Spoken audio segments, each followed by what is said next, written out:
ഈശോയിൽ സ്നേഹം നിറഞ്ഞവരെ, കടൽ കടന്ന കനൽ വഴികൾ പാഠവും പൊരുളും വർത്തമാന പുസ്തകം ഒരു ചരിത്ര വിചാരം പഠന പരമ്പര മുന്നോട്ട് പോകുന്നു. ഇത് നമ്മൾ 65-ാമത്തെ ക്ലാസ്സാണ് എടുക്കുന്നത്. 67-ാമത്തെ പാഠം, പേജ് നമ്പർ 381 മുതൽ 386 വരെ.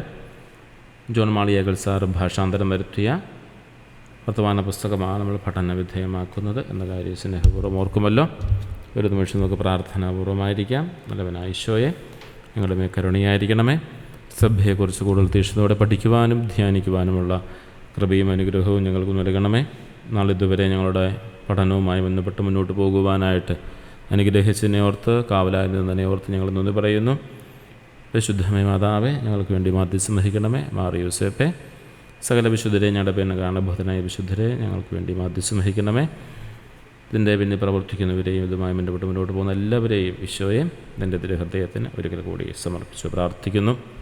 പ്രിയ സഹോദരങ്ങളെ, നമ്മുടെ ക്ലാസ് ഇന്ന് 67-ാമത്തെ പാഠത്തിലേക്ക് എത്തി നിൽക്കുകയാണ്. എല്ലാവരെയും പ്രത്യേകമായി അഭിനന്ദിക്കുന്നു. പ്രത്യേകിച്ച് ഈ ദിവസങ്ങളിലെ ക്ലാസ്സുകളിലൊക്കെ തീക്ഷ്ണതയോടെ പങ്കെടുക്കുന്നതിനും ഒക്കെ ദൈവം കൂടുതൽ അനുഗ്രഹം തരട്ടെ എന്ന് പ്രത്യേകമായി പ്രാർത്ഥിക്കുകയും ആശംസിക്കുകയും ചെയ്യുന്നു.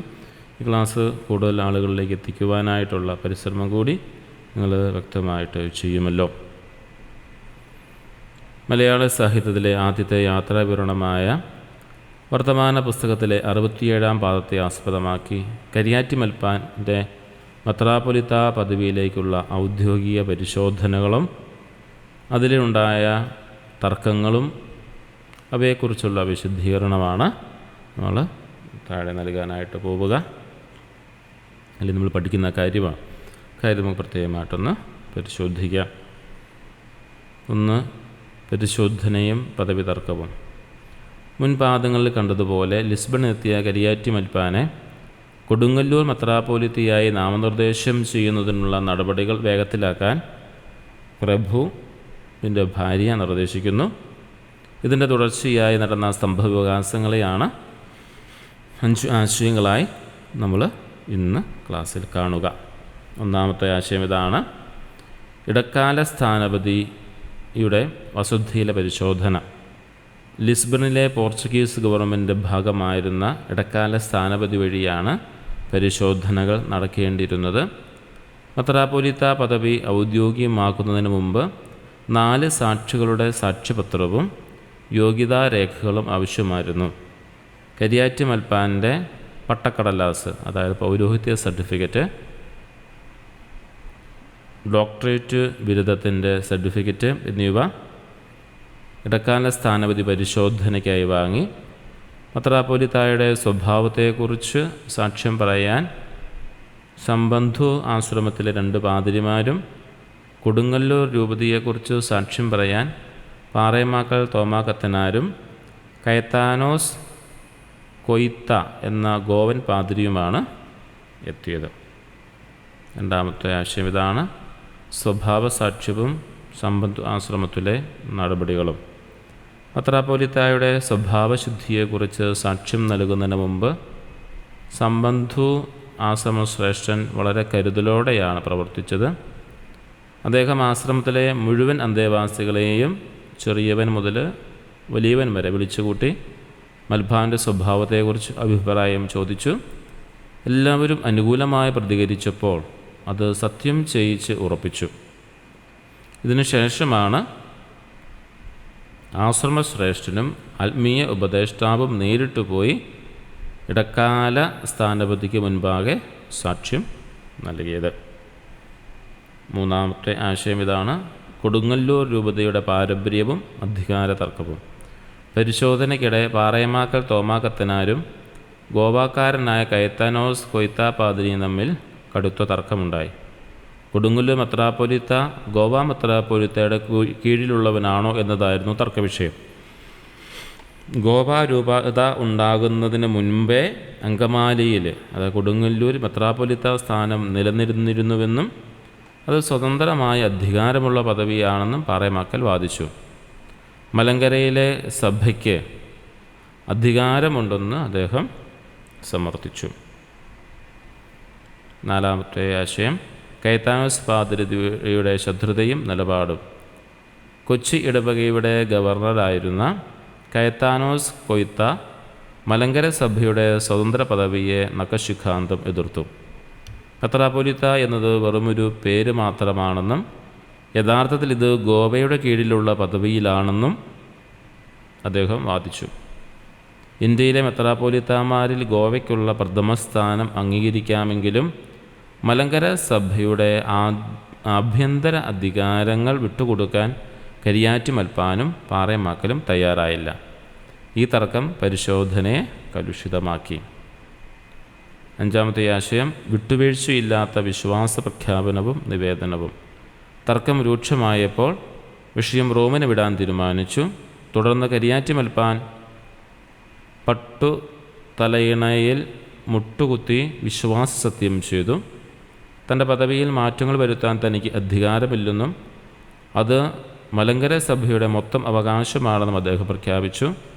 തർക്കവിഷയത്തിൽ മലങ്കര സഭയുടെ അവകാശങ്ങൾ സംരക്ഷിക്കപ്പെടണമെന്നാവശ്യപ്പെട്ട് അദ്ദേഹം കർദിനാളിനും മോൺസിഞ്ഞോർ ബോർജിയായിക്കും നിവേദനം അയക്കുകയും ചെയ്തു. വളരെ ശ്രമകരമായ എന്നാൽ ശ്രദ്ധയോടെ പഠിക്കേണ്ട കാര്യങ്ങളാണ് ഇന്നത്തെ ക്ലാസ്സിൽ നമ്മൾ മനസ്സിലാക്കിയത്. പാറേമാക്കൾ തോമാ കത്തനാർക്കും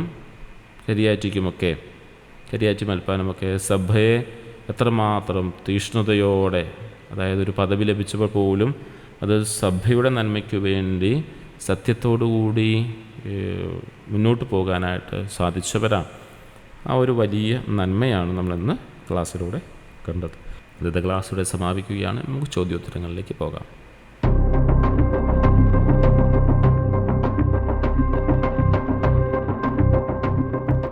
പരിശോധന നടന്നത് ആരുടെ വസതിയിലായിരുന്നു?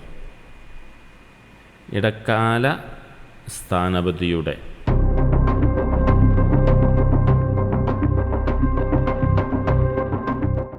പട്ടക്കടലാസ് എന്ന പദം കൊണ്ട് വർത്തമാന പുസ്തകത്തിൽ അർത്ഥമാക്കുന്നത് എന്തിനെയാണ്? പൗരോഹിത്യ സർട്ടിഫിക്കറ്റ്.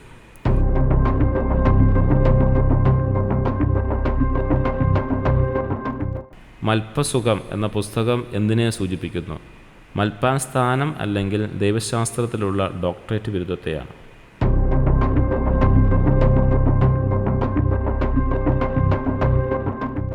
മൽപ്പാൻ്റെ സ്വഭാവത്തെക്കുറിച്ച് സാക്ഷ്യം നൽകാൻ എത്തിയത് ആരെല്ലാം? സംബന്ധു ആശ്രമശ്രേഷ്ഠനും ആത്മീയ ഉപദേഷ്ടാവായ പാതിരിയും.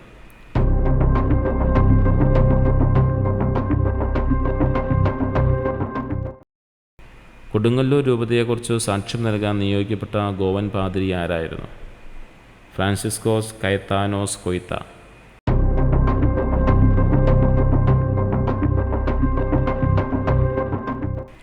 പരിശോധനയ്ക്ക് മുമ്പ് സംബന്ധു ആശ്രമത്തിൽ നടന്ന നടപടി എന്തായിരുന്നു? ആശ്രമത്തിലെ എല്ലാവരെയും വിളിച്ചുകൂട്ടി മൽപ്പാൻ്റെ സ്വഭാവത്തെക്കുറിച്ച് അഭിപ്രായം ചോദിക്കുകയും അത് സത്യം ചെയ്യിച്ച് ഉറപ്പിക്കുകയും ചെയ്തു.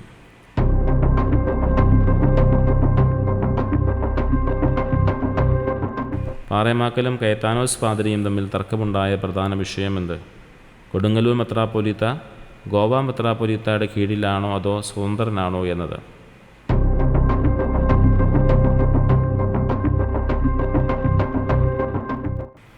അങ്കമാലി മെത്രാപ്പൊലീത്തയുടെ കീഴിലുണ്ടായിരുന്നതായി പാറേമാക്കൽ പറയുന്ന മറ്റു 2 സ്ഥലങ്ങൾ ഏവ? സെക്കാത്തോറ, മാൻസീന എന്നീ തുരുത്തുകൾ.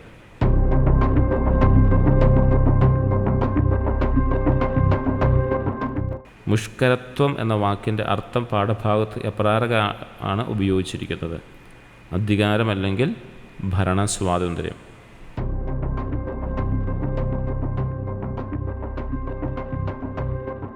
മെത്രാപ്പൊലീത്ത പദവി 8ാം ക്ലെമന്റ് മാർപ്പാപ്പ നൽകിയ വെറുമൊരു പേരു മാത്രമാണെന്ന് വാദിച്ചതാര്? ഫ്രാൻസിസ്കോസ് കയത്താനോസ് കൊയ്ത്ത പാതിരി.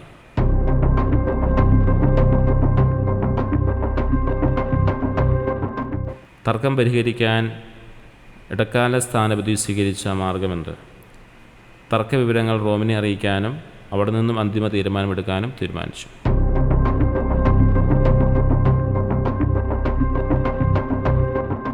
തനിക്ക് ലഭിച്ച സ്ഥാനത്തെക്കുറിച്ച് കരിയാറ്റുമൽപ്പാൻ നടത്തിയ സുപ്രധാന പ്രഖ്യാപനം എന്തായിരുന്നു?